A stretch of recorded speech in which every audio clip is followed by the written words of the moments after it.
The regular meeting of the Kaneland Board of Education. We would like to inform all board meeting attendees that this meeting is being live streamed and archived for access at any time by our community members on the internet within 24 to 48 hours of the meeting's conclusion. And Mr. McCauley, pledge of allegiance, if you would please. I pledge allegiance to the flag of the United States of America and to the republic for which it stands, one nation, under God, indivisible, with liberty and justice for all. All right, and a roll call, please. Mr. Mankivsky. Here. Mr. Kleisner. Here. Mr. Cook. Here. Dr. Lawler. Here. Mr. McCauley. Here. Mrs. Simmons. Here. Mr. Stalka. Here. With 7 members present, we have a quorum. Is there anything the board would like to move from consent to new business? Seeing none, I will entertain a motion to approve the agenda as presented. So moved. Second. And a roll call, please. Mr. Kleisner. Aye. Mrs. Simmons. Aye. Mr. Cook. Aye. Mr. McCauley. Aye. Dr. Lawler. Aye. Mr. Stalka. Aye. Mr. Mankivsky. Aye. Motion carries 7-0. The agenda is approved. It is now time for board and superintendent salutes. I will turn it over to Dr. Rowling. Thank you. So we obviously have a pretty full house tonight, so we have some great salutes ahead of us. We will be starting with middle school track. We'll invite the coaches with their team to the podium.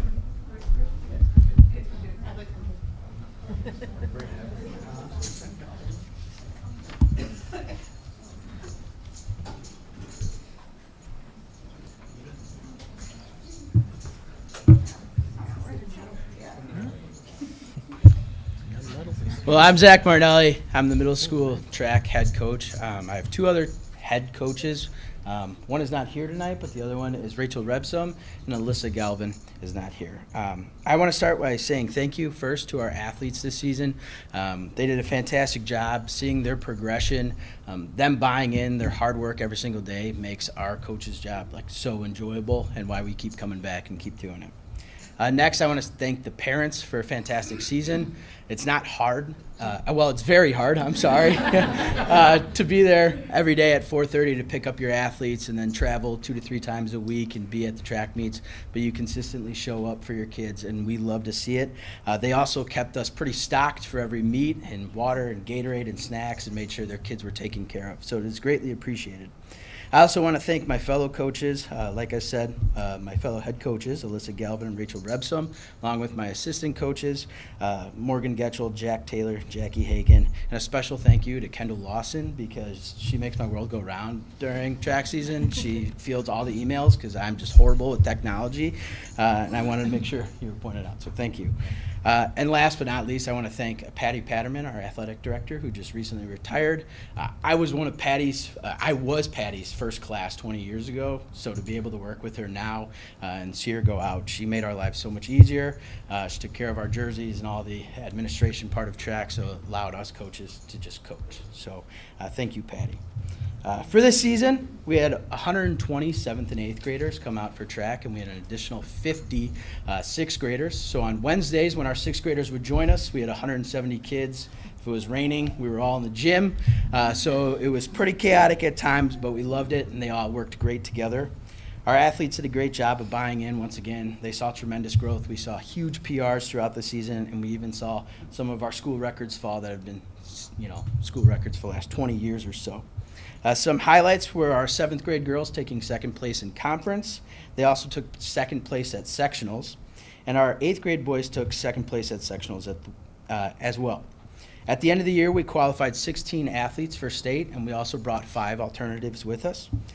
Of those 16, 9 received all-state honors. Those athletes are 7th grade girls 4x2, comprised of Tessa Crosby, Clara Angarola, Kristen Cromer, and Lila Cornett. Those ladies placed 2nd in the state. They also broke our school record. Our 8th grade boys 4x2 team comprised of Hunter Stokel, Eddie Flincham, Brody Duncan, and Owen Gunstein. They placed 4th in state, and they also broke our school record. And then individually, Lila Cornett placed 3rd in both the 100 and 200 meter dash. She broke our 200 meter school record. Tessa Crosby also placed 6th in the 200 meter dash as a 6th grader running up against 7th graders. Gavin Balk placed 5th in the 7th grade boys high jump. And last but certainly not least, our 7th grade girls earned themselves 5th place in the state in the largest class of 4A. So congratulations, ladies. One final thing, Lila Cornett and Riley Garcia were both 7th grade girls on the team this year, and they both compete in AAU track, and both girls qualified for nationals and will be competing there in Des Moines, Iowa in August. So best of luck to you both. Once again, thank you athletes for a great season, and thank you board members for having us here tonight.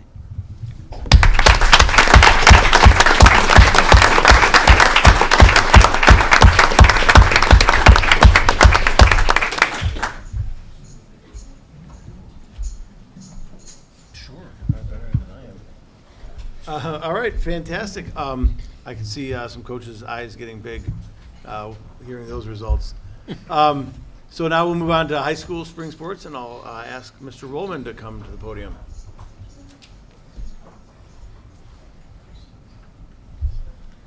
Thank you, Dr. Rolding, Board of Education. Congratulations to our middle school athletes. Please pay close attention because in a couple of years we're going to be asking you to stand up here not only and be recognized for those achievements that you'll continue doing, but actually talk about them as well. So, but you got a couple of years before we do that. We are fortunate to have 4 of our programs here to highlight this evening from the spring. Unfortunately, Coach Perillo couldn't be here to talk about girls soccer, but he did send me some notes that I would like to share. They did have another successful and winning season. This was Coach Perillo's 25th year coaching soccer at Kaneland. 24 as the head coach. They were 12-9-2 overall for the girls. Their conference record was 9-1.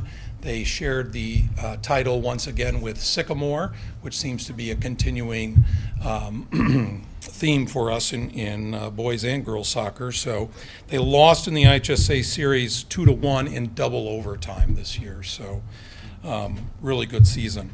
We had 8 all-conference players, including Erin Doucette, who is a senior, and she was co-player of the year this year. That's back-to-back years Erin is co-player of the year. So first team all-conference, Erin Doucette, a senior.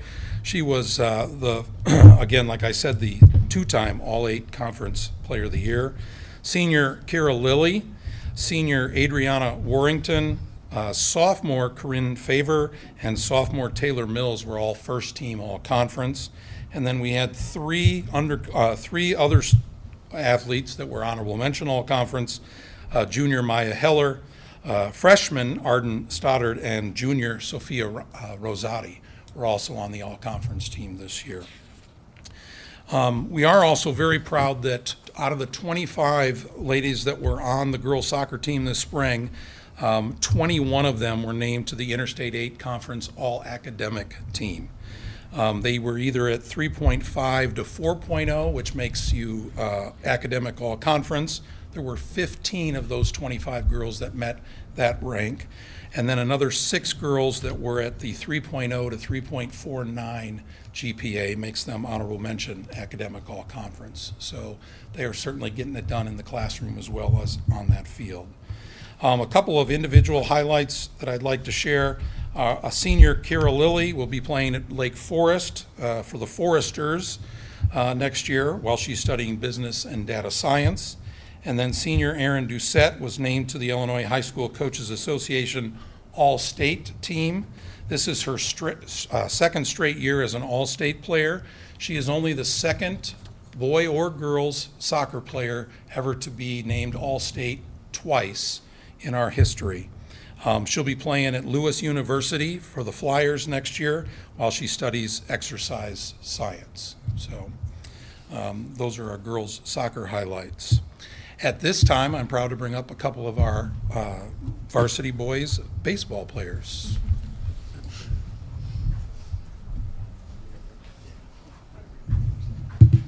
Hi, I'm Hayden Foster, and I'm filling in for Coach Verso a little bit today to give you a summary and highlights on our season.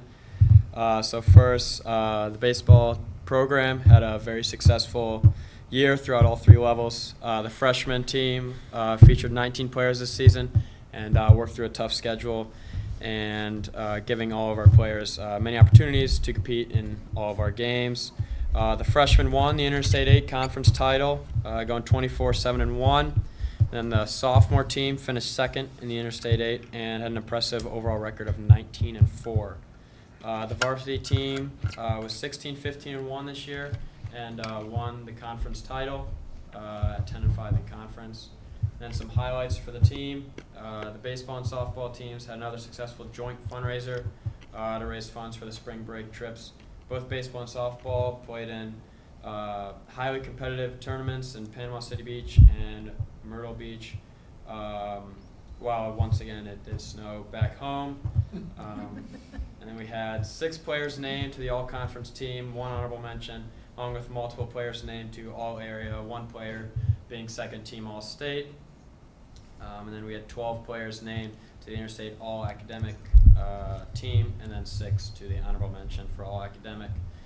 The baseball team earned the IHSA Team Academic Award for the 12th time in 14 years, which means the entire team has held a 3.0 GPA the entire second semester during season. The team beat Batavia 3-2 in walk-off fashion for another very successful senior night in 12 innings. It was a marathon-long game. It ended at 10:43 at night, and the umpire behind home plate was the Bears owner, George McCaskey. And then he was given the game ball at the end of the game because that was the last game he will ump. And then I'm going to turn it over to Brady to finish it up here.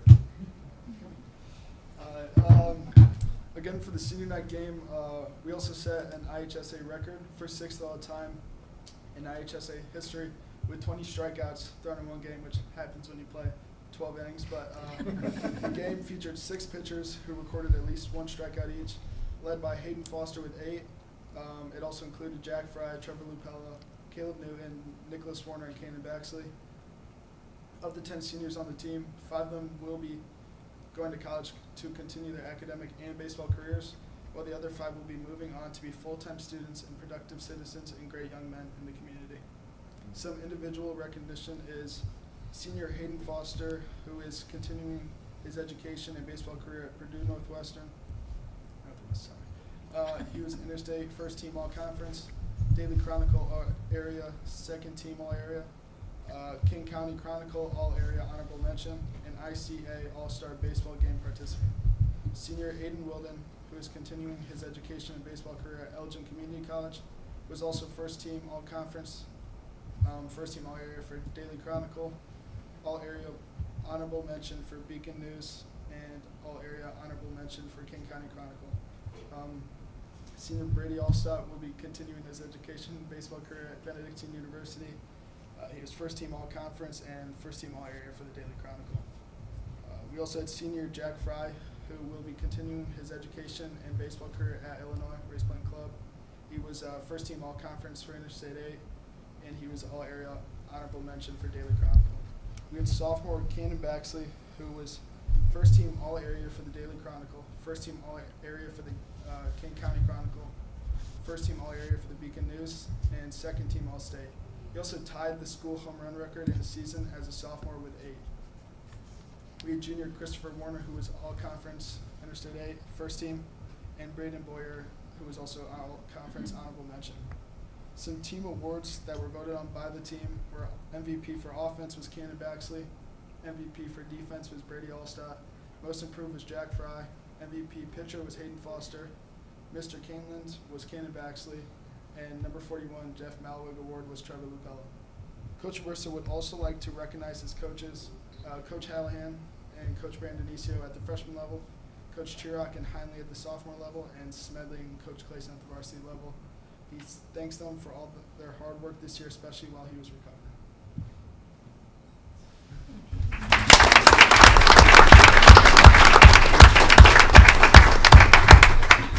Great job, guys. Thank you. Before we move on to softball, I would just like to take a moment, too, to thank Patty Patterman as well.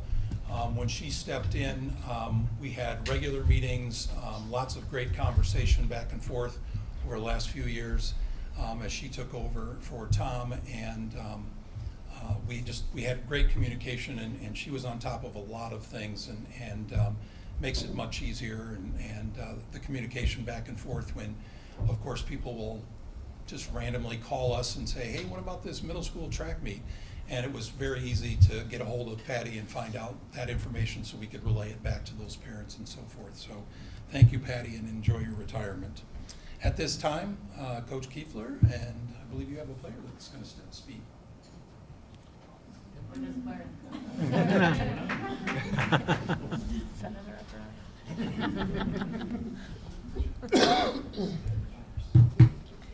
You're making me stand up here by myself?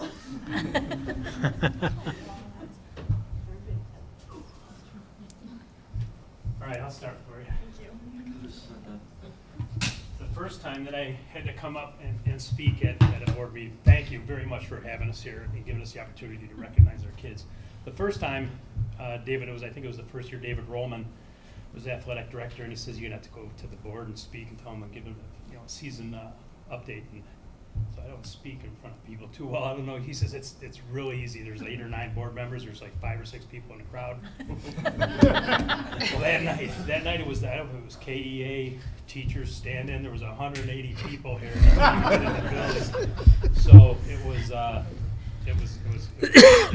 fun. So I'm Mike Kiefler. I'm the varsity softball coach here at Kaneland High School. I do have Addison Coulter here. She's a sophomore this year, going to be a junior next year. She's going to give us a season update. But as long as I'm up here and talking, during our program awards night, Addison is our second 2 years in a row. She's been the home run leader, in our program. And last year it was 7 home runs. This year it was 5 home runs. And it doesn't sound like a lot of home runs, but the thing is that the quality of teams and the strength of teams that we play, those numbers do shrink and they get tougher and tougher to take care of those. But to do it 2 years in a row is outstanding. So the plaque for her wasn't ready for that night, but I'm going to give it to her tonight before she talks with you guys.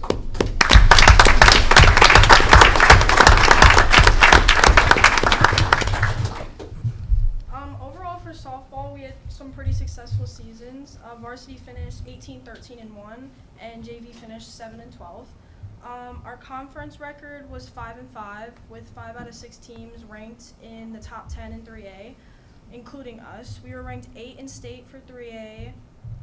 Our conference is consistently the strongest out of the 3A level. For our state tournament, we ended up getting regional championship and lost our sectional finals 0-1 in 9 innings. Individual accomplishments for varsity this year, all conference, we have 3 players. It was Ansley Rue, Madison Kozakowski, and Liliana Crawford. And all state, we also had 3 girls, Madison Kozakowski, Ellie Peck, and Liliana Crawford. Some program awards for this season. Our offensive award went to Madison Kozakowski, defense award went to Natalie Nab, and our pitching awards went to Ellie Peck and Bryn Woods. Bryn reached 543 career strikeouts in the season, finishing out her career at Kaneland. Season home run leader for the second year in a row was me, Addison Coulter. 5 home runs this season and 7 home runs last year. Thank you so much.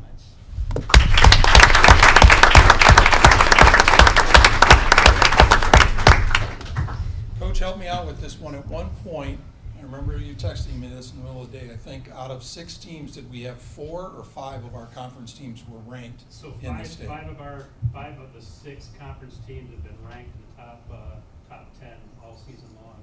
And it's been like that historically for the past 6, 7, 8 years. Our conference with I think it would be the holdouts from the Big 12 conference, Sal Peru, Ottawa, Morris, Sycamore, and us are consistently in the top rankings in the state of Illinois for 3A, which is tough to do. There's a lot of good teams. And our conference is not an easy conference. So being 5-5 in conference, we split with the number 1 team and the number 2 team this year in the conference. So it doesn't take much to push us down in that conference run. Yeah. I mean, even though we only have 6 teams in the Interstate 8, it continues to be very competitive in most of our sports. So I want to point that out. Before I bring our last presenter up, I wanted to thank the board for hiring our campus manager. David Beige has been fantastic since day one. He has stepped right in and gotten his hands literally dirty from day one. I'm not sure I appreciate all of the trophies we've found in hidden spots in the high school so far, but because they're all in the gym. But he's just been a fantastic addition to the crew that Mark Payton oversees, and has been great for, especially with the spring weather and all the communication that needs to go back and forth. So thank you, David. At this time, I'd like to bring Andy Drendel up.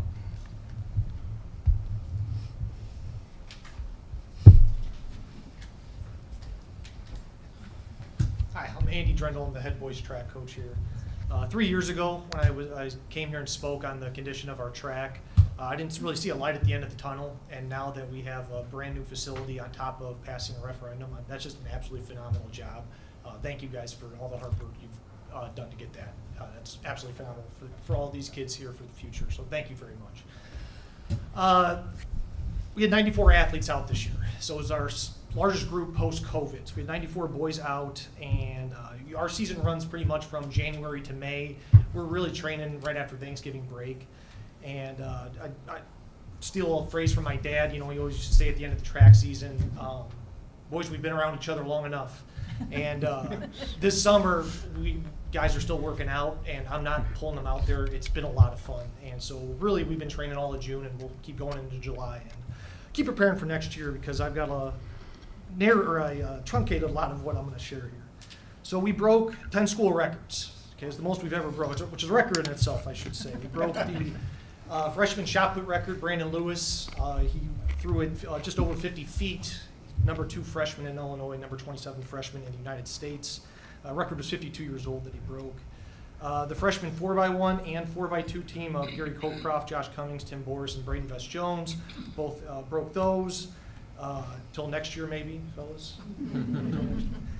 Sophomores, Mikey Spalasso, Josh Cummings, Tim Boris, and Braden Vest Jones broke the fresh soft 4x1 record, and then the same group also broke the fresh soft 4x2 record. Varsity Ben Carl just ran 10.79 the other night in Huntley, which is the new varsity record for the 100-meter dash. Carson Kaiser, who only ran in 2 meets due to a stress fracture, but he ran 9:07 indoors for the 2-mile. That broke the varsity and sophomore 2-mile record. And then our 4x1 and 4x2 varsity teams of Colton Van Dyke, Jackson Boris, Noah Cornell, and Ben Carl, they shattered our varsity 4x1 and 4x2 records, and they also set the King County 4x2 record. So they're 108 years of King County track meets, every school from Elgin to Aurora. Kaneland High School has the fastest 4x2 team ever. So if your Tri-City friends give you or chirp at you about Kaneland, you can throw that back.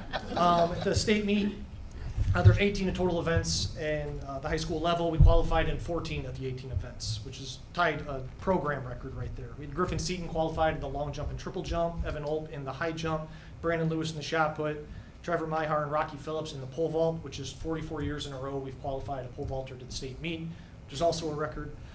Jackson Boris in the 100, Brady Mittman in the 110 high hurdles, Ben Carl in the 200, Gavin Smith in the 800, Evan Wilden and Gavin Schnurstein in the mile.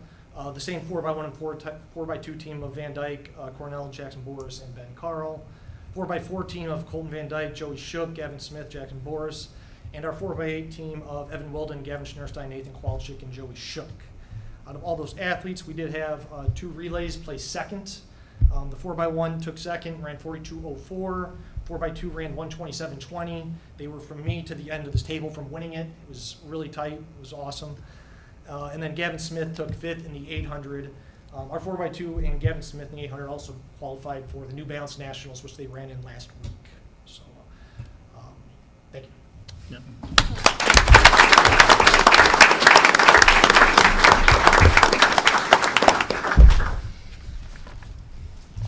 All right, and I want to thank, as it relates to the spring sports, the Mr. Rollman and his team. The spring sports are uniquely challenging in that the schedule is written in pencil at best, because Mother Nature will challenge us. So appreciate the families and the coaches being on their toes and being able to shift. But always great to see our students come and hear about all of their success. And that's all I have for salutes this evening. Do you want to get the middle school track back up so they can grab a picture? Yeah. Yeah.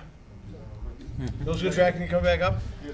Not to embarrass you even further. Athletes. And coaches. Hey, coaches. Everybody. And parents, if you want to take photos, this is the opportunity. He's in Spain. Oh.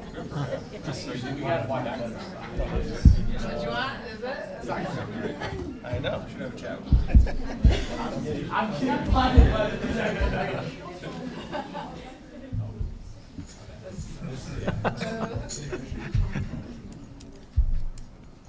Right here. Thank you guys. Congratulations.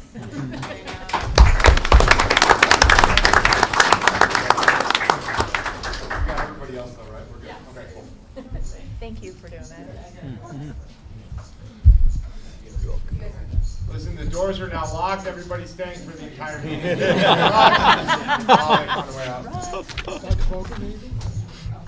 Tonight, I do just want to mention two items that you'll see on the consent agenda here in a little bit. There's two donations. One is to the Kaneland High School band program. It is from Renata and Abel Garcia, the owners of Oracle Cleaning Services. They also have a Kaneland student. They've donated $1,000 to the band program. And then Mendel Plumbing, Heating and Electric of St. Charles has donated 2 vehicles to the Fox Valley Career Center. So just 2 wonderful donations, and just want to thank both of them. Board members? Anything? Good job, athletes. Yeah. All right, the board appreciates everyone in attendance this evening and invites you to stay as we move into the new business portion of the meeting. We understand that not everyone is able to stay for the entire meeting, and we want to make sure that you know that this is an open meeting, so you're able to come and go as you need. And we look forward to seeing you at future meetings. Tonight's consent agenda that contains the following information. 1, approval of accounts payable and payroll, June 2026. 2, approval of the treasurer's report, May 2026. 3, approval of the meeting minutes from May 27, 2026, regular meeting, and June 17, 2026, special meeting. 4, approval of personnel. 5, approval of destruction of audio recordings from closed session meetings from December 2024. 6, approval of support staff handbooks on second reading. 7, approval of donation by Renata and Abel Garcia. 8, approval of donation for Fox Valley Career Center. 9, approval to dispose of surplus vehicles, Fox Valley Career Center. 10, approval of Illinois Association of School Board annual dues. 11, approval of consolidated district plan. And information items. The student suspension data report, field trip notification, and Freedom of Information Act report. I will now entertain a motion to approve the consent items listed. So moved. And a roll call, please. Mrs. Simmons. Aye. Mr. Cook. Aye. Mr. McCauley. Aye. Dr. Lawler. Aye. Mr. Stalcup. Aye. Mr. Mankivsky. Aye. Mr. Kleisner. Aye. Motion carries 7-0. The consent agenda is approved. No public comment? We will move on to committee updates. It's time to hear from our committee members on their meetings today. Finance and facility? We talked a little bit about the budget. I won't go into too much because I know there's a budget presentation. A little bit on the construction and development of some forecasting tools for that, for putting on the website for visibility for the public, and then rental options for district property as well. We spent most of the time on that. So more to follow and come on that. Community engagement? There was not a meeting. Oh, there did not. Education Committee, we were discussing what the preliminary results have been on iReady testing internally to the district. It showed some significant progress as opposed to previously. We still have room for growth, but overall, growth for the most part exceeded expectations as well as performance exceeded expectation. That was Education Committee. We also had human resources, which. No, human. No, we did. Oh, we did. Human Resources. Yes, we have 3 timely and exciting announcements. One is that on the 1st of July, Red Rover will be implemented, which is a new and innovative app that allows teachers to report their absences in a much easier and streamlined way. The second is that Kaneland is fully staffed as of now, so we're very appreciative of Dr. Atkins for getting that done, and that's a phenomenal job at this time of the year. And then our third is that as of today, Monday, the remote hybrid pilot program started, so we're excited to allow much of the Kaneland staff who works during the summers to work remotely a day a week, which is fun as well. So that's what we had.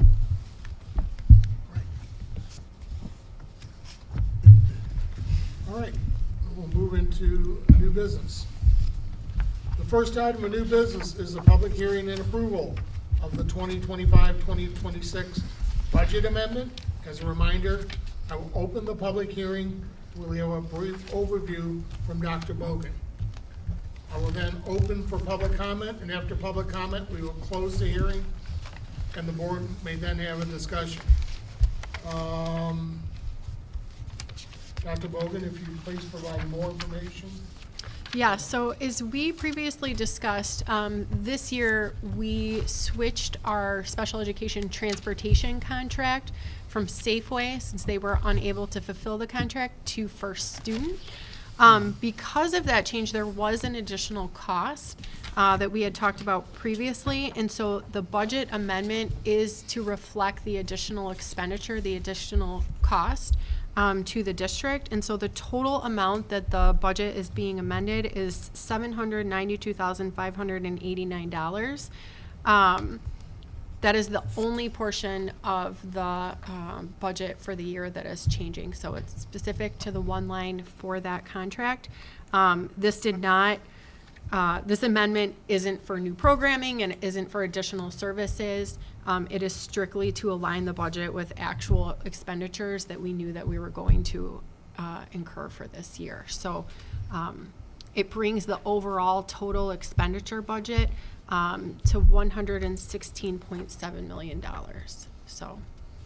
Do we have any recourse against Safeway? So we perhaps do. We are still working that out. Unfortunately, us and dozens upon dozens of other school districts were in the same situation for that. Our contract did allow essentially for either party to terminate that contract with notice. From their end, we maintain that they didn't provide enough notice. They have filed for unemployment, so Okay. in terms of recouping some of that financial, that's to be. But this year we would have this year would have been the end of that contract, so we would have had to go out for next year. So as of right now, we don't, but not to say that we won't. Okay. Sounds good. Any other questions? We don't have insurance for any contractors or subs that default, do we? Not in this situation, no. All right, it is now 7:34 p.m. and I'm calling a public hearing on the 2025-2026 budget amendment to order. Dr. Bogan? Anything further? Nothing. Right, at this time, we will invite the public to make any comments on the budget amendment. Keeping in mind the guidelines stated earlier in the meeting. Have all spoken who wish? Have all spoken who wish? Have all spoken who wish? All right, hearing no further comments, I will close the public hearing at 7:35 p.m. I will now open up discussion amongst the board on the approval of the 2025-2026 budget amendment. Anyone?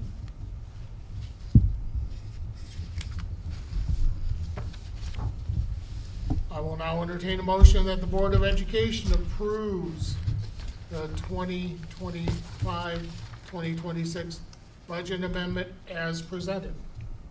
So moved. Second. And a roll call, please. Mr. McCauley? Aye. Dr. Lawler? Aye. Mr. Cook? Aye. Mr. Stallcup? Aye. Mr. Kleisner? Aye. Mrs. Simmons? Aye. Mr. Mankivsky? Aye. Motion carries 7-0. 2025-2026 budget amendment is approved. The second item of new business is the 2026-2027 tentative budget presentation for Kaneland District Number 302 and Fox Valley Career Center. Dr. Bogan, if you would please update us. Yes. So tonight I'm really going to be presenting on two things as far as the Kaneland budget goes. One is just a brief recap of where we expect to end the 25-26 school year. And then also just a walkthrough of the tentative budget for the 26-27 school year. Just as a reminder, tonight is not the final adoption of the budget. So you're being asked to approve the tentative budget. It will then be placed on public display for the minimum required 30-day period. And then the final budget will actually come back to the board mid-September for the public hearing and also adoption. So the biggest thing I want to emphasize tonight is that the budget is truly a snapshot in time. It's, we build it using the best information that we have at that time on that particular day, but it is constantly evolving, it's constantly changing. And so between tonight's presentation and final adoption in September, you will be receiving regular updates. So as changes happen along the way, we will make sure that those are communicated to the board and also to the public throughout the summer. I just want to reiterate this because we've already seen this happen. So I'm not going to go into too much detail because I don't want to steal Mr. Payton's thunder later in the board meeting, but we've already seen changes. So just one very brief example of how it's a snapshot in time. Since we printed this, since I finalized the presentation, we received our bids recommendation for Blackberry Creek for the parking lot resurfacing. What we originally budgeted in that tentative budget, bids came in significantly lower, and so that has not been reflected in this budget. So as we talk through numbers, just know that I'll be saying, okay, FYI, this has already changed since I printed this and most likely will change in the future. So it's exciting that it truly is sort of that living document. But we'll talk through just a quick review. Last year's budget, New Year's budget, assumptions, what some of those highlights are, overall summary, and then there will be a brief time to ask some questions. So just to recap last year, so $77.9 million was the overall operating budget. According to this, before we did the amendment, we had $115.9 million. We now know that's 116.8. As of June 24th, so we're talking about unaudited actual expenditures. Year to date, we've spent approximately $77 million of the 77.9. So we've spent under what we had anticipated.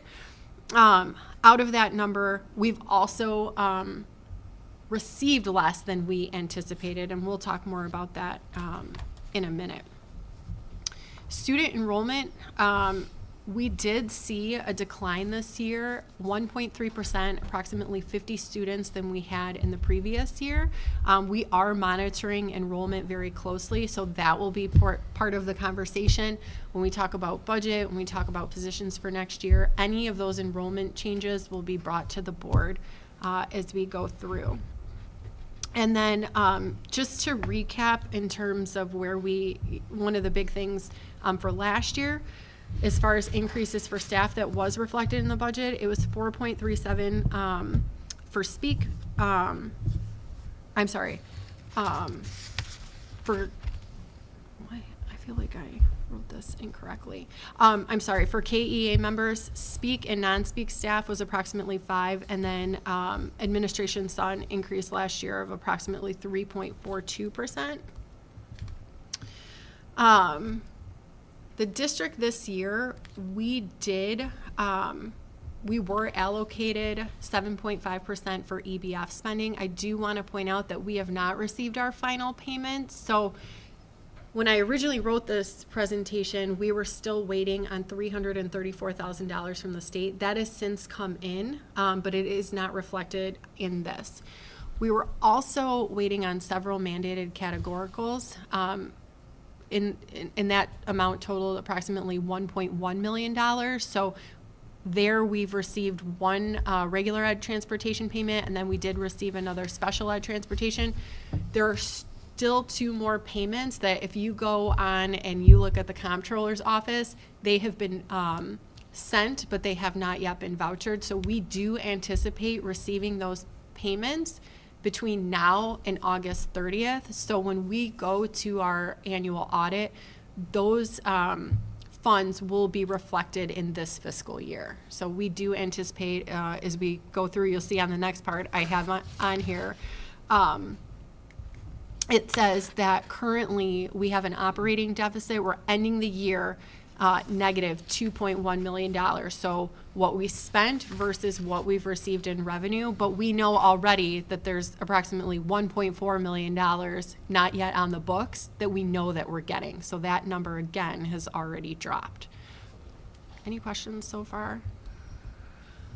As far as revenues to expenditures, overall, based on what we've received, and this is all, we see about a reduction in the operating fund balance of approximately $2.3 million. So we did spend some of those reserves.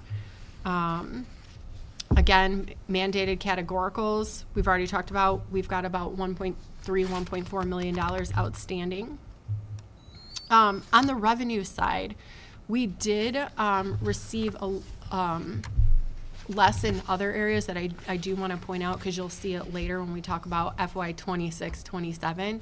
One area that we are down in across the board is interest that we earn. And that's really only due to the fact we're not investing less or putting less aside. It's just that's the market rates are falling. So we are seeing less interest income there.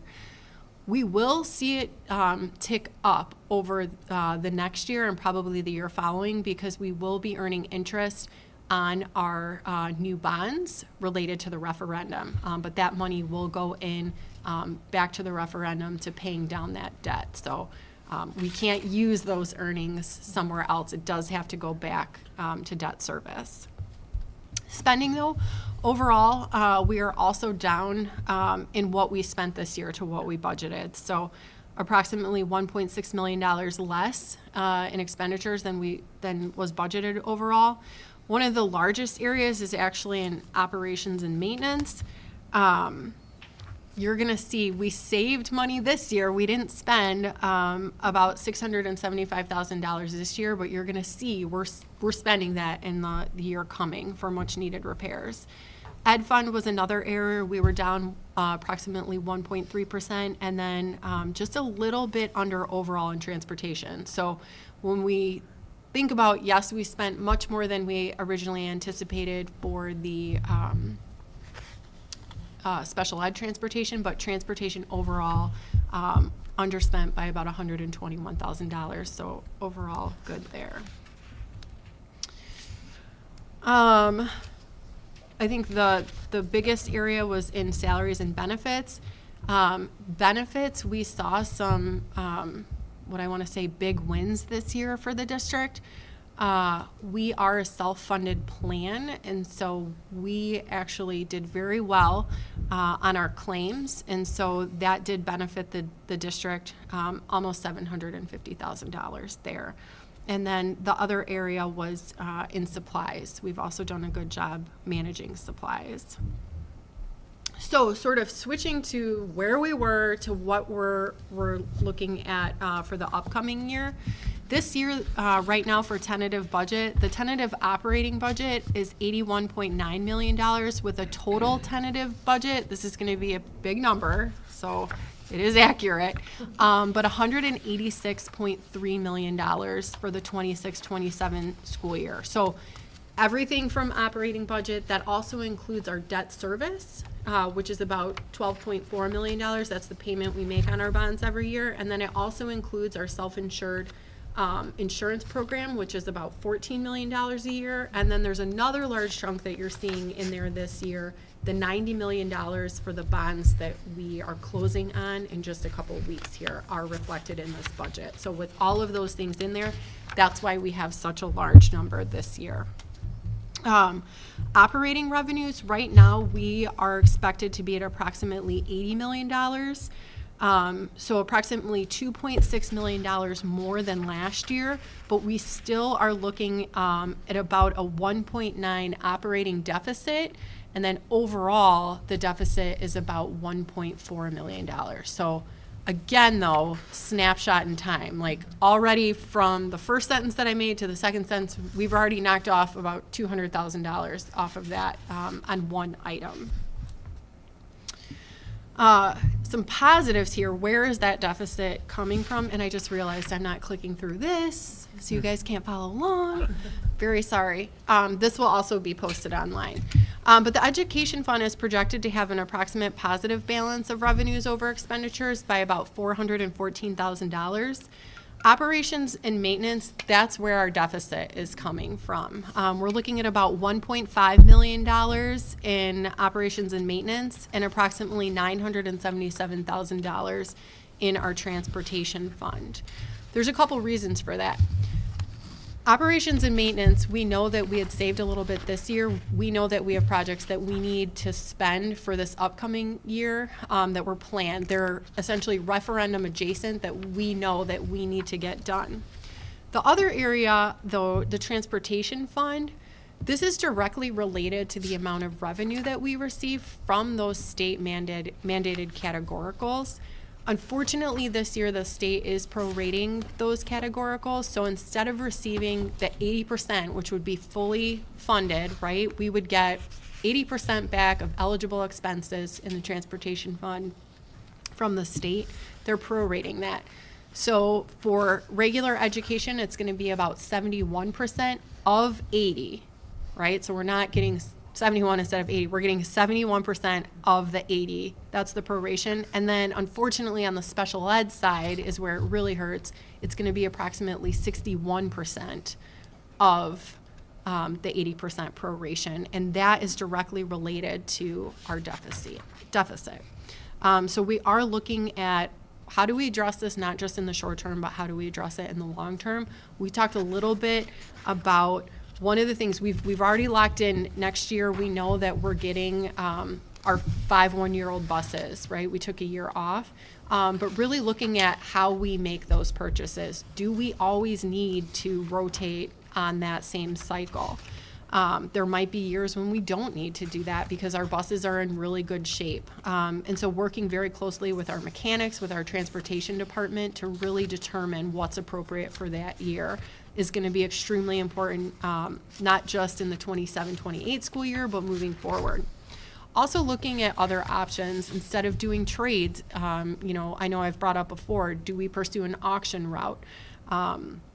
Those types of things. And then third, really looking at our special education transportation routes and figuring out a way, how can we bring more of those routes back in-house? Transportation in general is expensive. But if there's a way that we can run our own transportation routes for our special ed students, it's always beneficial. To talk a little bit about revenues for next year, our local tax levy is approximately 3.4% more than prior year. That is directly related to new property and new construction and increased equalized assessed value, or EAV. Our overall tax rate has actually gone down, but we do have new homes, we do have new construction that's adding to that mix. Unfortunately, when we look at state funding, we are a Tier 3 school. We will receive $7.5 million from the state from now until the end of time, and most likely no additional tier funding. To put it in perspective, when the school district was Tier 2, we received approximately $100,000. And then $61,000, and then when we became Tier 3, it went down to $3,400, and then last year we received just over $2,500 in new tier funding. So that's definitely not a source of new revenue. This budget does assume that we will receive all 4 of our mandated categoricals. As we've seen, the state maybe has been a little bit slow, but we have gotten them all in the fiscal year, at least for audit time, just not necessarily in time for June 30. And then from a federal side, we do predict that it's going to remain flat. On the expenditure side, obviously salaries and benefits contribute. That's the majority of our budget. So we do have in here a 4% increase for administration, non-speak and speak support staff 5%, and then KEA at 3.38. The other big thing here, which we've talked about already, so I won't go into huge detail, is that our health insurance did go up. Premiums increased by 7.5% overall. 86% of that is the cost of the district, is that employer paid portion. We do have a healthy fund balance in that fund, and that's primarily because, premiums are consistent and we've had some good claim years. So we are, and I know the committee is happy that our renewal came in under double digits. So we're doing everything that we can to continue to manage that. Going into this year, the committee is going to be doing a lot of work on what other ways, how do we improve our plan, and also make sure that it's cost effective for everyone involved. Curriculum, last year's budget was $850,000. This year's budget is approximately $925,000. I know that team is doing a lot of work and getting closer to actuals. So as we start this process with all of our departments, we always, have this, like you're seeing in the operations and maintenance budget. We have a number. This is the quote that we received. This is, we think, how much it's going to be. And as we get closer, we start tightening that up. So all around. A couple other assumptions. The technology budget was $600,000. Last year, this year, we did bump it up to $650,000. We do have a couple things in there. We did the 4-year Chromebook release. We're also looking at replacing some staff items as well, so a small increase there. And then we do have in the 5 one-year-old buses $457,000. And then the biggest one, capital projects, we're spending approximately $1.8 million, now down to at least 1.6. But at the time when I wrote this, that's $1.1 million more than we spent last year. And last year we knew that we underspent because we weren't quite sure what was going on, where we were going to be at with the referendum. So again, overall, when we talk about operating revenue, 83% of this is coming from local taxes. 75% of that is specifically our local property tax. And then we see 15% from the state, and then not quite 2% from federal sources. When we talk about our expenditures, the majority of our expenditures are in instruction, are in that instructional support. So 95% of our budget is in those 2 categories. Instructional support, it does also include administrative, technical, logistical support, anything that basically supports instruction of the classroom. But that really is the majority of our budget. I know I have flipped to my questions things here, but I do just really want to highlight that this truly is a snapshot in time, and I think we're starting at a good place, with room to make some improvements and to make some adjustments over the course of the summer before we get to the final. You know, my goal is always to come to the board with, the goal is to present a balanced budget, right? We're not there.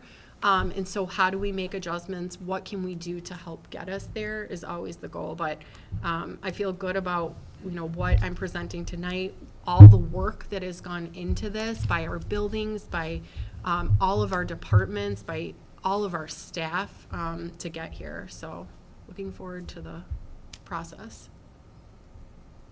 I know not everyone, maybe everyone's as excited about budgets as I am, but good question.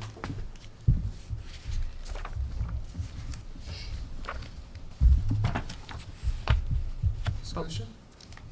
Lots more information to come. Well, and this is tentative, Correct. and we will approve this in September. Yep. September. So we do have, as we notice, we still have time for input. All right. This is Fox Valleys as Yes, and so I also want to talk about Fox Valleys. You do have information on Fox Valley as well. Fox Valley's budget is quite a bit more straightforward. They have a balanced budget. So their budget was presented to their board back in May and was approved at that time. There was a slight increase year over year. Let me pull that up really quick here. But their revenues match their expenditures.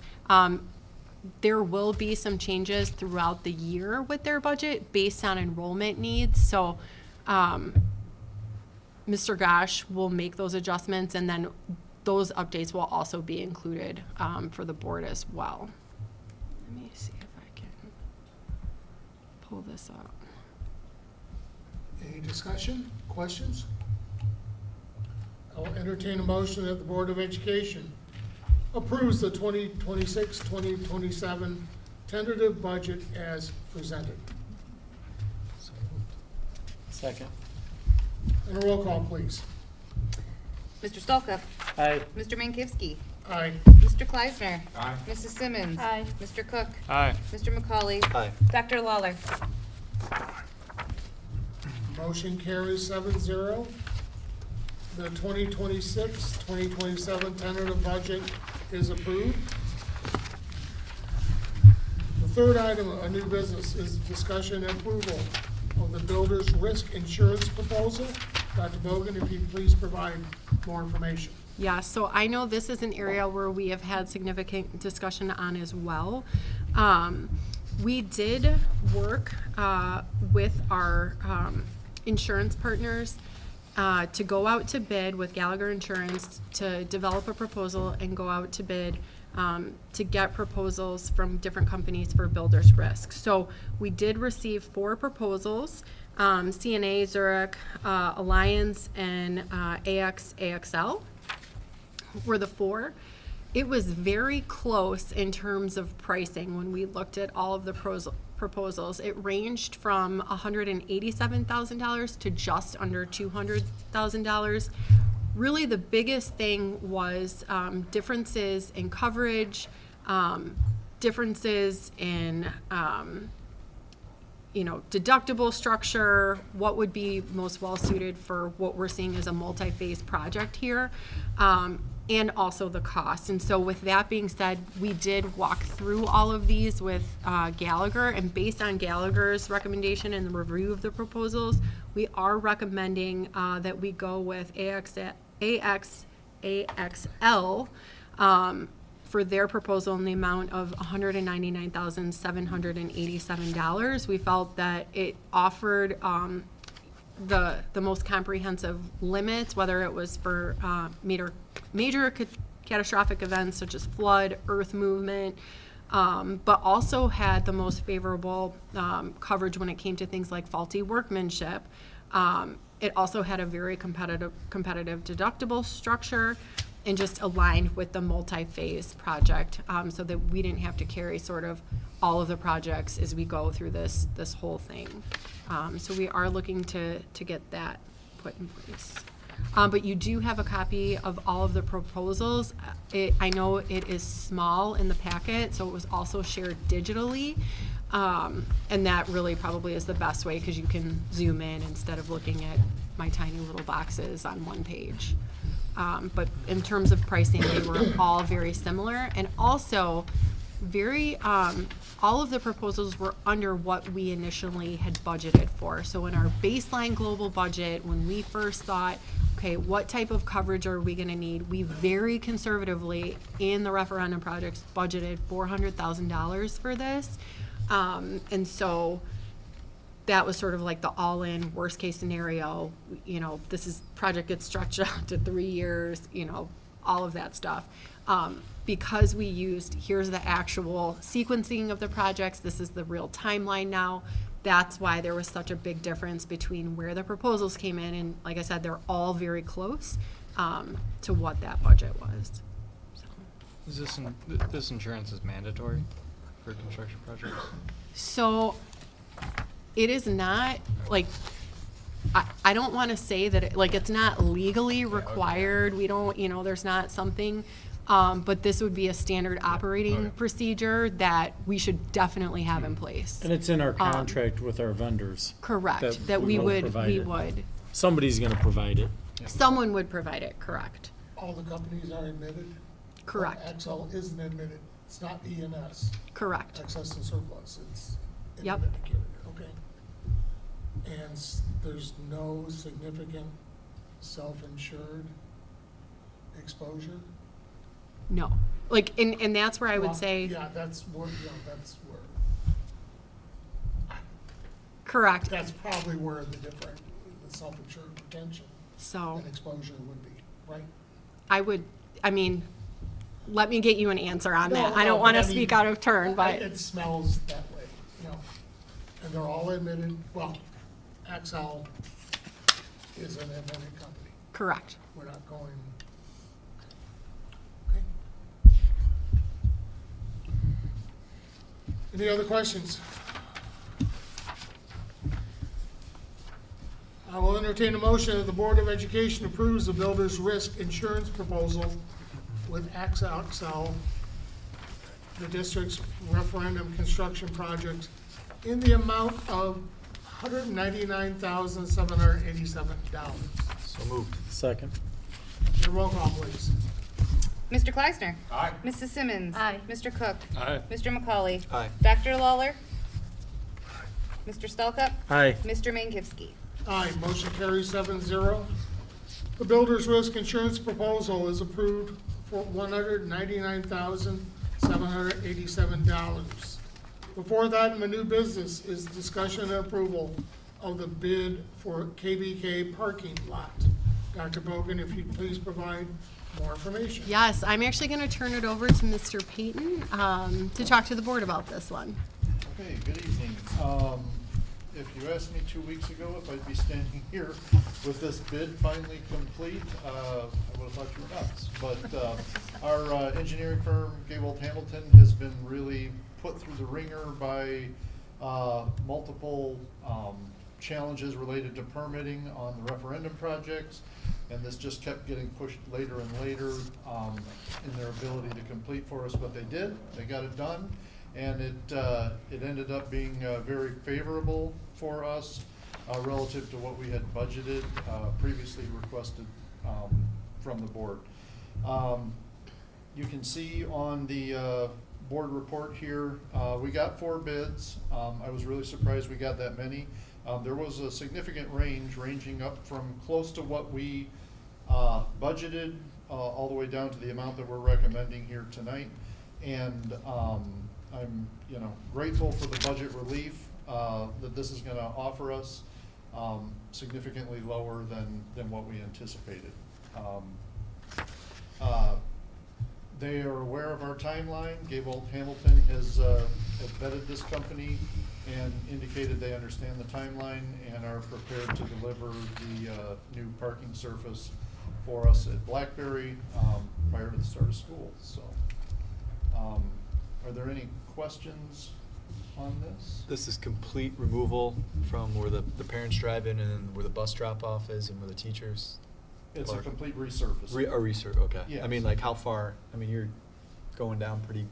There's probably gonna be some undercuts and stuff Yeah. in certain areas, but, some of they're just, doing grinding and then, and resurfacing. Other areas, they're gonna have to go down, and do some undercuts, so.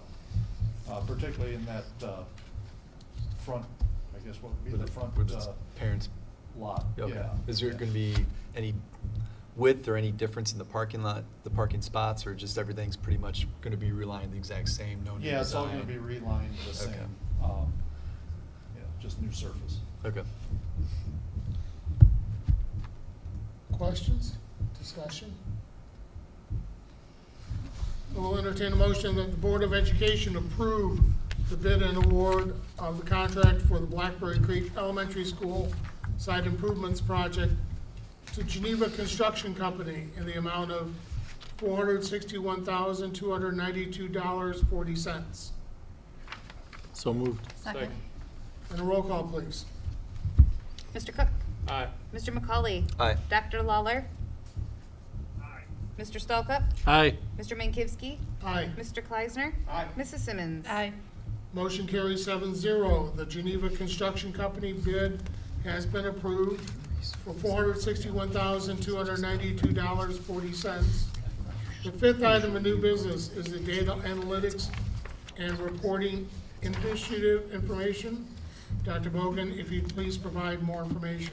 Yes, so I'm going to turn this one over to Mr. Payton as well, but before I do that, I just would like to thank Mr. Payton because he especially has just really dug into what can we do, what's out there, what can we look at, what can we research to find creative ways and to take advantage of opportunities and other sources to make sure that we're running as efficiently as possible. So thank you, Mr. Payton, and thank you for presenting this item. Sure.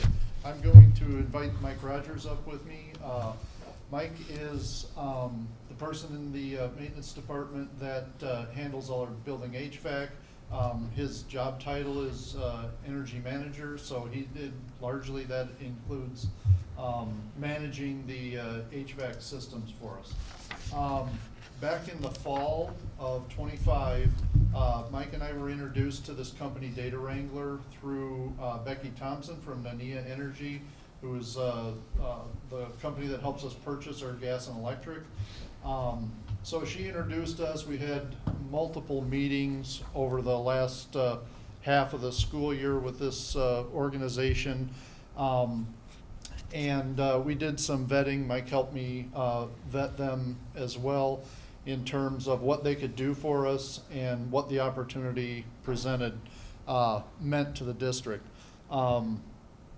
We did reach out to a few other districts. One is a close neighbor of ours that has implemented this process at their high school and is now expanding beyond that to some of their other buildings.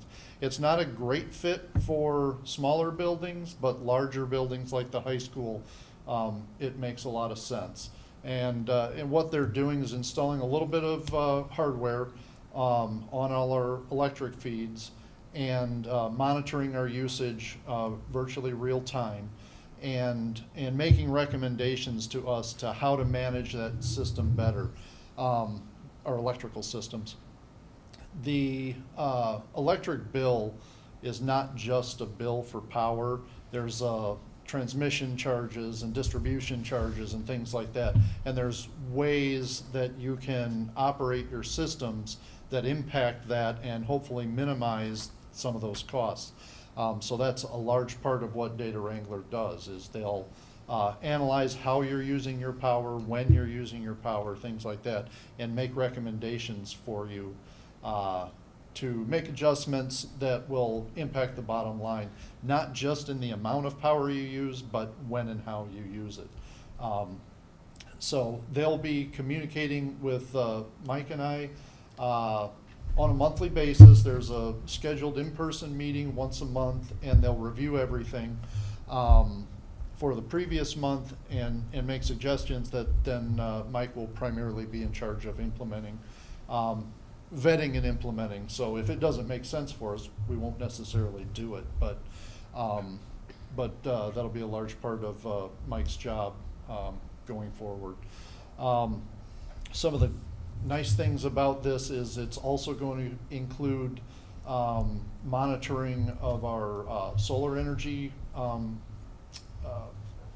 production and helping us double check our bills in that front, and also give us a clearer understanding of how much we're actually saving with the solar energy. That'll be nice, because right now it's a little muddy. We know we're saving money, but this is gonna dial it in for us, and we'll be able to give the board better information. Also better information on how and when we use our power and what that cost is to us. Have I missed anything? Covered. No. Do you want me to Okay. talk about? Just to update, so there is a one-time installation cost of the hardware. It's approximately $16,000. Then there is a monthly subscription fee for that monitoring, which is approximately $1,000 per month. Based on the quote that we were given, Data Wrangler believes that the district will save approximately just over $43,000 annually by installing this and working with them. This contract that we are asking for approval, it is for a 3-year term. However, after 12 months, if savings are not realized, the district does have the ability to terminate the contract with them. So, you know, the contract is set up so that it is in the financial interest of the district. One other thing I did think of, one of the nice things, if we can get this done this summer, then we'll be able to get a 1-year baseline of how we're using our energy and what it's costing us, going into all of these major mechanical improvements we're gonna be making in summer of '27. And then we'll see what the impact of those upgraded mechanicals have been. We'll be able to compare the two years if we get this full school year under our belt with this new system. So I'm excited about that, because it's really gonna show us what impact, if any, the new mechanical systems have. So. Also, we monitor for rentals. Yeah, we're gonna be able to put a cost to rentals as far as energy usage too, because they have the ability through this software to say, you turned on air handler number 3 from this time to this time. We know that because we can see the energy profile change. So that's gonna help us too in terms of what is the real cost of a rental, and making sure we're recouping that cost, and also making sure we're not overcharging our renters. Thank you. Thank you. Thank you, guys. There's no action required for the data analytics and reporting. The final item of new business is a construction update. Dr. Bogan, if you'd please provide us with an update. We are doing it, correct? I'm doing construction, right? Yes, sorry, I was. Yeah, no, it's talking okay. about- She wrote it. She helped write it because I was gone for a week, and we want to make sure it was updated as much as possible. But this is our monthly construction update. It has been a very, very busy summer, so huge thanks to all of the support team. Mr. Payton, who just walked out the door, him and his team, high school administration for managing around all of the stuff. Of course, Dr. Bogan, who probably calls me more than she wants to. But it has been a very busy summer, but all good things. So a couple of highlights since our last one. I'm going to reference some different areas. There is a map on the back, including your packet, because the construction areas don't align with how we refer to them, if that makes sense, right? So when I talk, we don't have a K wing, but I'm going to talk about Area K. Significant progress has been made at Kaneland High School, including floor mitigation and prep work in Area K. So they'll be ready. I actually walked through there today. They did like the concrete leveling. It looks really nice, even though it's just concrete. Underground plumbing work in area D, wall framing activities and painting in area B. Sprinkler system upgrades and rough and electrical work on the second floor. Demolition also began on and completed on our classroom trailer units that were outside of KMAC. So we are preparing to build our new maintenance building there. At Blackberry and McDowell, some of the work associated with the HVAC upgrades have been continued. So we're hoping that we can get that done this summer. There's some lead time things on those air conditioning units, but we are optimistic at this time. Carpet has arrived and installation has begun throughout those two buildings. In addition, over the next couple of weeks, construction activity will continue to expand at Kaneland High School. We'll have floor mitigation activities in Area C, continued painting and finish work in Area B. I actually was in a classroom today that had all of the walls done. So not only can you see the new white, but you can also see the accent gray.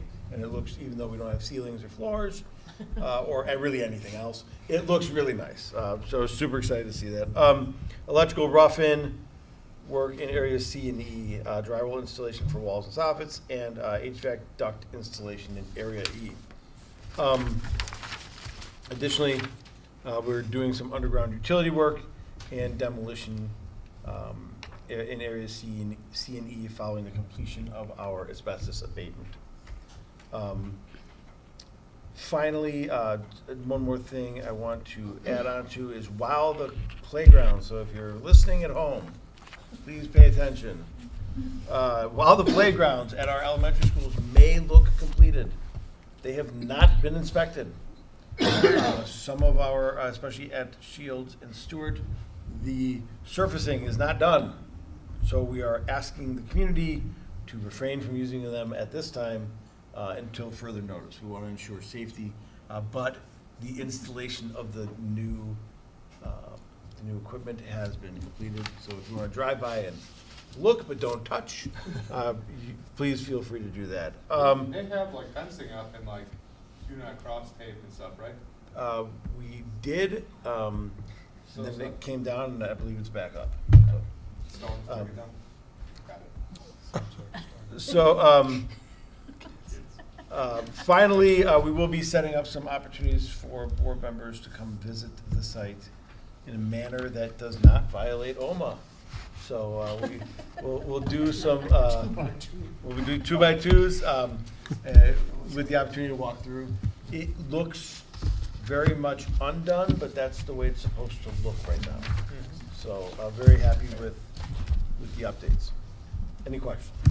Finally, there's been a couple questions in the community about first of all, will it be done on time? And right now we're trending on time.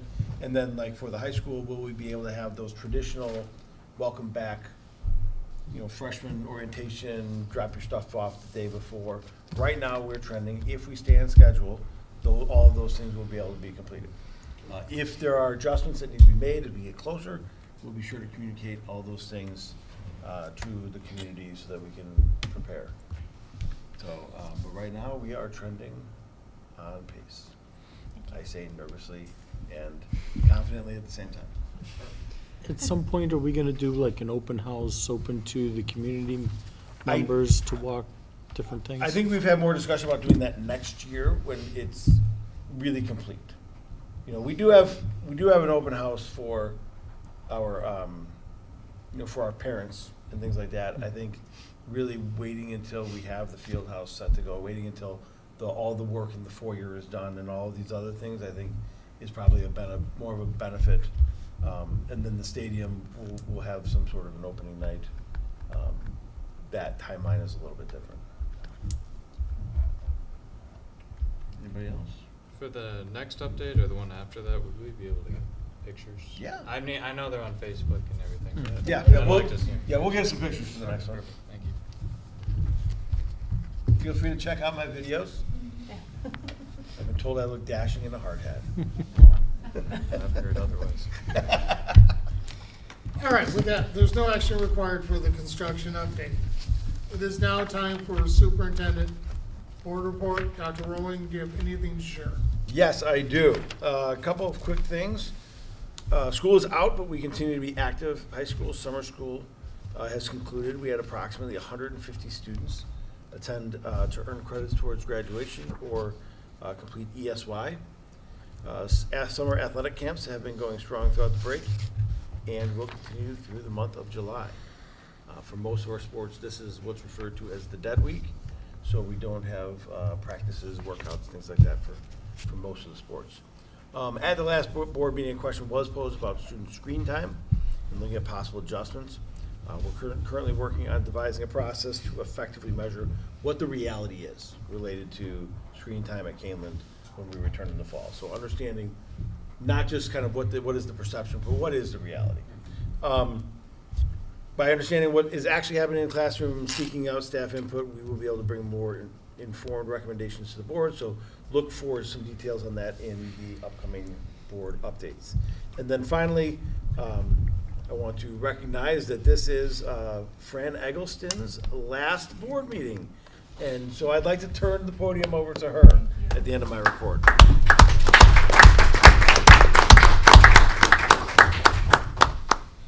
So thank you very much for the honor to be able to speak with you this evening. As I prepare to retire, I felt it was very important for me to share some final thoughts with all of you. And I do want to let you know that I am going to read it because it's easier for me to communicate that with you. My husband asked me if I prepared and practiced, and it's like, I can only read it twice because all I'm going to do is cry, and I hope I don't. But I also want to let you know that AI did not write this, okay? So in advance, I want you to know that. So after more than 3 decades in Kaneland School District, the time has come for me to begin a new chapter, and that's retirement. My journey in Kaneland began in 1994 as a special education teacher. I later had the privilege of becoming the first principal of McDowell Elementary School, serving in that role for 4 wonderful years. Opening McDowell Elementary remains one of the highlights of my career. It was an exciting opportunity to help establish a new school, build a culture of excellence, and create a place where students, staff, and families could thrive.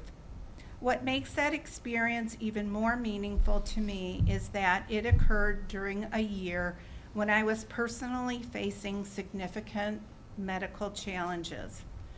While it was not an easy time, the support of those around me and the joy of building a new school community helped carry me through. Looking back, it remains one of the accomplishments of which I'm most proud. For the past 18 years, I've had the honor of serving as the Director of Special Services. Looking back on those years, I'm filled with gratitude for the opportunities, challenges, and the relationships and accomplishments that have shaped both my career and my life. Kaneland has never simply been a place where I worked. It has been a community, a family, and a place where I've been fortunate to work alongside extraordinary people dedicated to students. Together, we have celebrated achievements, navigated challenges, and remained committed to ensuring that every child received the support, opportunities, encouragement they deserved. I'm deeply grateful to the past and present members of the Board of Education for their trust, guidance, and unwavering support throughout my career. Your commitment to the students, families, and staff of Kaneland has made lasting difference, and I have been honored to work alongside of you. I would also like to express my sincere appreciation to our current board members and my cabinet colleagues for their support of one of the most meaningful initiatives of my career, the decision to award diplomas to students in Kaneland's STEPS program. This change reflects our shared belief that every student's accomplishments deserve to be recognized and celebrated. For many students and families, receiving a diploma represents years of perseverance, growth, and achievement. I'm grateful that together we ensured these students receive the recognitions they have earned and the opportunity to celebrate this important milestone along their peers. Knowing that this legacy will continue for our future STEPS graduates is something I will carry with me with great pride. No one accomplishes a career alone, and I have been blessed by the friendships, wisdom, support, and encouragement of many remarkable people. I would like to especially thank Renee Kurilu, Mary Scholl, Nicole Bacallis, Sue Hammermeister, which unfortunately she passed 2 weeks ago, Ginny Thomas, Nancy Koch, Gwen Carlson, Robin Companion, Kathy Ronzio, my personal counselor, John Markovich, and Chris Atkins. Each of you has played a special role in my journey, and your friendship and support have meant more to me than you will ever know. I want to thank the teachers, the support staff, administrators, students, and families with whom I've had the privilege of working. You have inspired me every day. The dedication, compassion, and resilience I have witnessed throughout my career have reinforced my belief in the power of education and the importance of serving others. While I'm proud of the accomplishments we have achieved together, what I will treasure more are the relationships, the conversations in the hallways, the celebration of students' successes, the problem solving during difficult times, and the shared commitments to doing what is best for children are the memories that will remain with me forever. Most importantly, I want to thank my family. Throughout this journey, my husband, Al, has been my constant source of love, encouragement, and strength.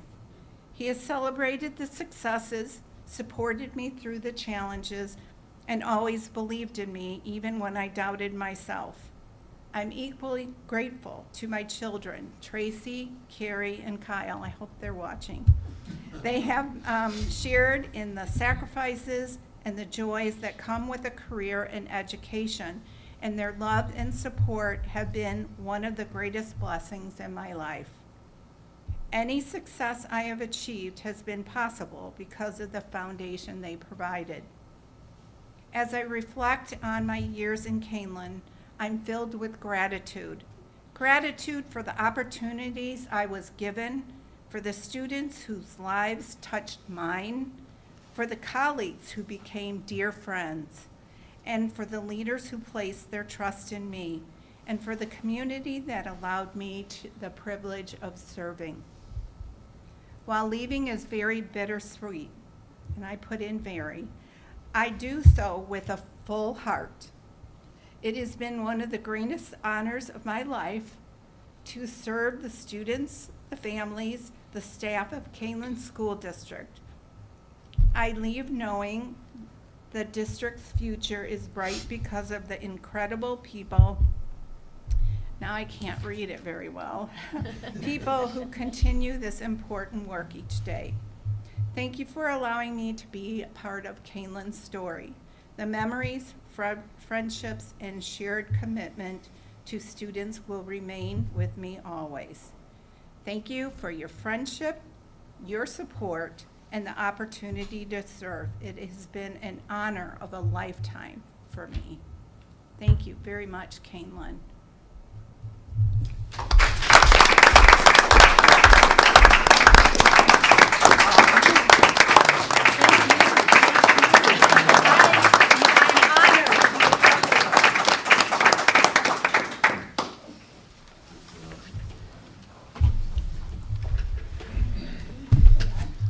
Thank you, Fran. I know that was hard, but you can't put a number on the impact of someone like Fran. You just have to feel. I when they had a retirement reception at McDowell, she has been, I think, 18 years in district office. That staff still came, they still loved Fran as much as the day that she walked out the door, and that was really telling to me, the number of people that came back, the number of people that shared stories. So thank you, Fran, for all you've done for Honor. Thank you so much, all of you. That's all I got. Dr. Bolton? Members of the board? Are there any topics for, sorry? Alina, oh, welcome. You can stay, you don't have to go to the podium, we got a microphone. Almost said microwave, got a microphone today. Alright. Good evening, everyone. If you're unfamiliar with who I am, my name is Alina Arifai, and I am a Kaneland High School student. I have the great honor of being this school year's Student Board of Education Student Representative. I would like to begin by thanking the board for being so welcoming and giving this great opportunity to students. I would also like to thank Superintendent Dr. Rowling and Principal Ms. Patel for giving me this opportunity. To begin, I would like to recognize our boys and girls track and field team for their outstanding performances down at state.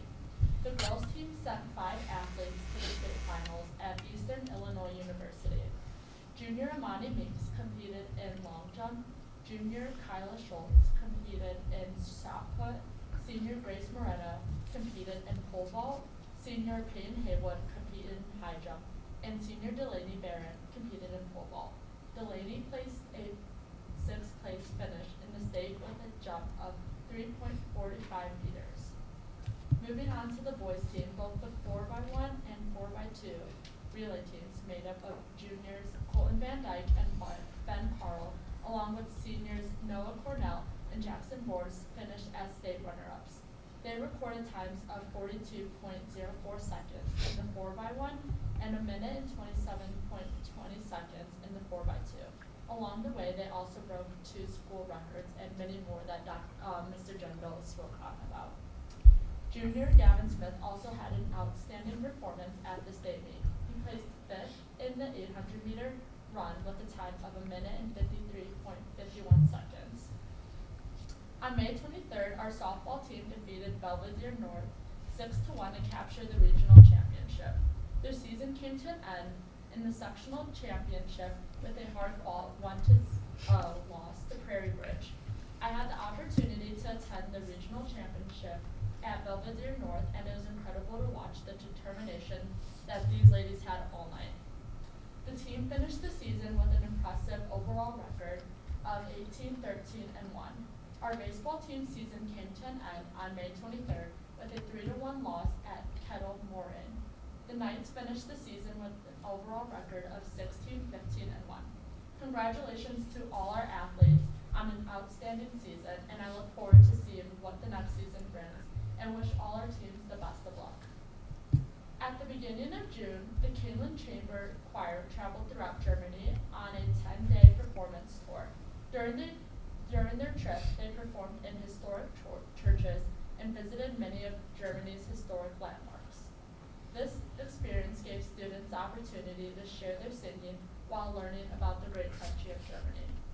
This past Friday, Dr. Bogan gave me the opportunity to tour the construction progress at Kaneland High School. We were joined by the site supervisors from Nicholas and had the chance to see firsthand of all the work that is being done. It was exciting to see this progress being made, and I'm grateful for the opportunity to learn more all about the work.